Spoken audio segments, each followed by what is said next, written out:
Assalamualaikum, saya Ifa. Jadi hari ini saya nak berkongsi dengan anda pengalaman saya mengambil vaksin. Dan Alhamdulillah saya telah selesai mengambil vaksin saya untuk dos yang kedua pada 15 Jun yang lalu lah. Jadi hari ini saya sukalah untuk berkongsi dengan anda bagaimana persediaan untuk mengambil vaksin, proses-proses sepanjang mengambil vaksin dan juga kesan yang saya rasalah menurut pengalaman saya. Sebelum mengambil vaksin, antara perkara penting yang anda perlu pastikan adalah seperti detail-detail yang terdapat di Messenger Sejahtera, iaitu di mana pusat vaksin anda, tarikh vaksin anda dan juga waktu dia. Pastikan maklumat tu kita ingat dan betul lah supaya tak tersilap waktu kita nak vaksin nanti kan. Dan seterusnya, kalau boleh pastikan jangan sampai terlampau awal ataupun terlampau lewat. Ini adalah untuk mengelakkan berlakunya kesesakan di pusat vaksin masing-masing lah. Dan kita tak maulah itu berlaku di pusat komuniti kita kan.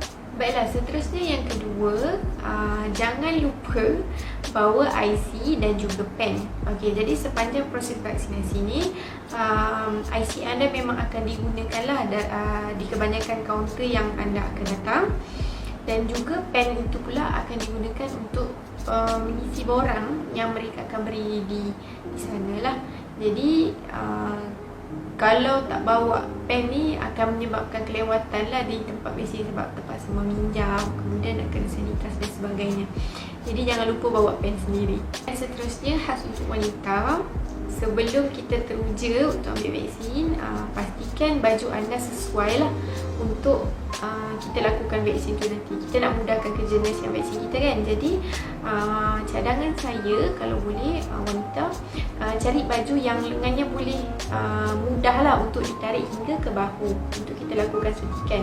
Ataupun yang kedua, boleh gunakan maksud saya pakai baju lengan pendek di dalam, lengan pendek, dan pakai cardigan di luar. Jadi sewaktu suntikan nanti kita boleh selaklah cardigan dan tudung kita dan mudahlah untuk cucuk sebab kita dah pakai lengan pendek di dalam. Dan yang seterusnya, boleh juga pakai baju yang berbutang ataupun berzip di bahagian atas. Jadi sewaktu nak suntik vaksin tu nanti mudahlah untuk selak di bahagian bahu. Dan jangan risau, di tempat vaksin tu nanti memang akan diasingkan antara lelaki dan wanita. Okey, dan seterusnya yang terakhir, kalau boleh pastikan sebelum anda datang pusat vaksin, walaupun teruja bagaimanapun anda, pastikan anda berada dalam keadaan yang sihat. Dan selain itu juga, jangan lupa untuk isi perut. Sebab pernah terjadi ada yang datang ke pusat vaksin tak sempat makan atau isi perut. Selepas vaksin, sebab proses vaksin ni agak lama, mungkin memakan masa 2 jam hingga lebih kan. Jadi kalau tak isi perut, selepas vaksin tu akan terasa lapar, takut pitam dan sebagainya. Jadi untuk elakkan perkara itu daripada berlaku, anda digalakkan untuk isi perut lah sebelum mengambil vaksinasi. Okey, seterusnya ini adalah pengalaman saya lah dalam melihat flow sepanjang mengambil vaksin yang lepas. Ini ketika saya mengambil dos pertama lah, sebab dos pertama prosesnya lebih panjang berbanding dos yang kedua. Baiklah, sebaik saja anda sampai di pusat pemberian vaksin ataupun PPV, anda kena mendaftarkanlah melalui QR code.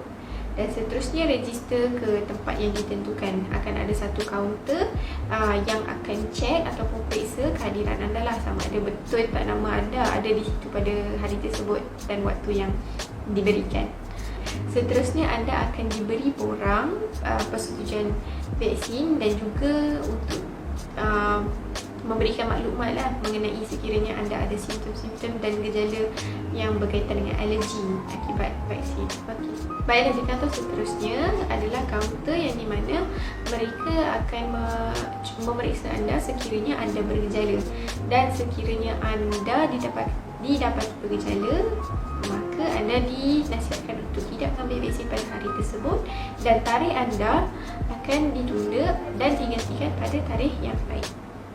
Dan pada kaunter yang berikutnya akan ada doktor yang akan memberikan konsultasi kepada anda. Jadi mereka akan bertanyalah sejarah sekiranya anda ada penyakit kronik untuk buat ibu-ibu sama ada mereka masih menyusu ataupun sedang cuba untuk hamil dan sebagainya lah. Jadi sekiranya doktor-doktor ni mendapati anda memiliki risiko yang memungkinkan ada untuk tidak mengambil vaksin, jadi mereka akan sarankan yang sebaiknya lah.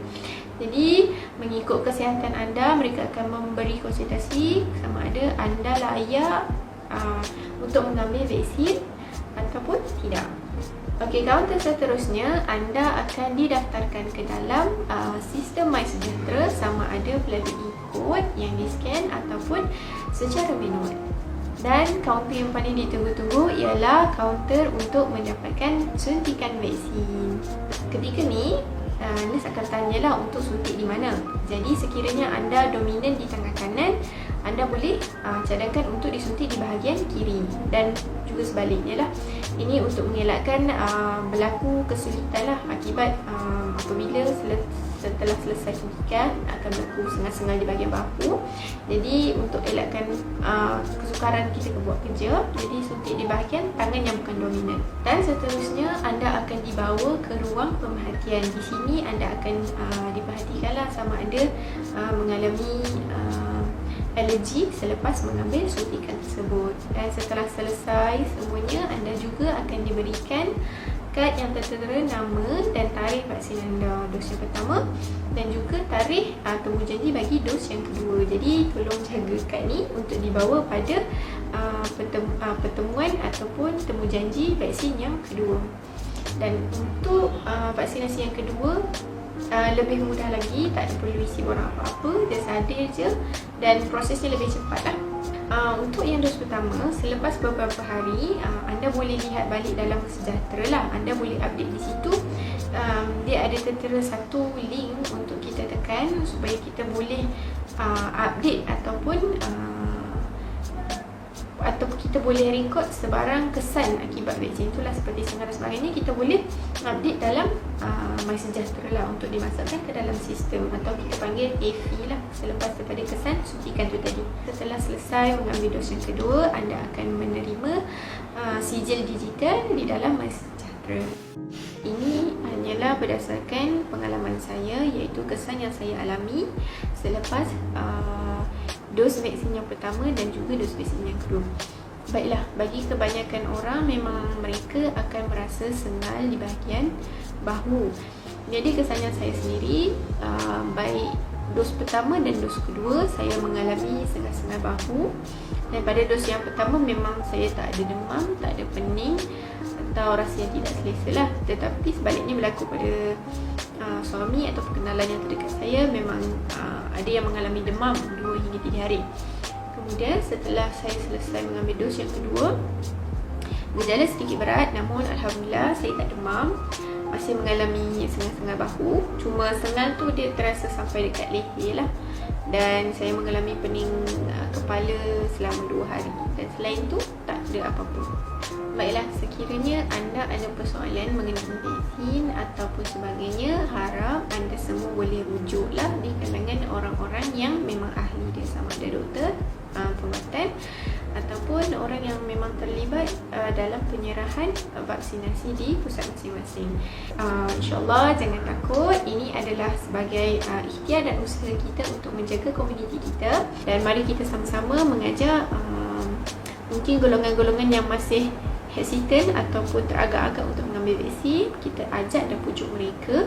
Boleh juga kongsikan video ni supaya dapat memberikan sedikit gambaran bagaimana vaksin itu tidaklah menakutkan sebenarnya. Buat yang akan mengambil vaksin tak lama lagi, selamat bervaksin.